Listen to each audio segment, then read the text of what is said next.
Welcome to the Learning Pines YouTube. We hope this video helps. You begin by confirming prerequisites and taking the first actions.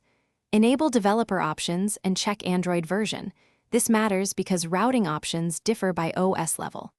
Grant the app microphone and storage permissions so it can access and output media files. Install a trusted player or audio routing tool now.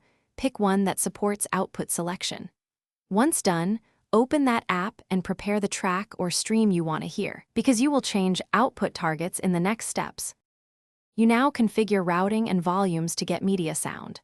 Start playback so Android exposes the active output controls, then pull down quick settings and tap the audio output icon, choose phone speaker, Bluetooth device, or USB DAC. If the app has its own device selector, make sure it matches quick settings. Next, go to Settings Sound and adjust per app volume and enhancements. This fixes uneven levels. Once configured, test with varied content to confirm consistent audio routing and clarity. You finish by validating output and handling common failures.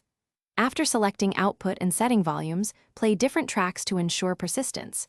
If output reverts or is silent, reboot the phone to restart audio services.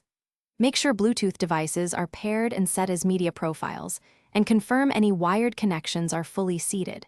If problems persist, check app background permissions, clear app cache, or reinstall the app. Reset app preferences only after backing up settings, because that restores defaults.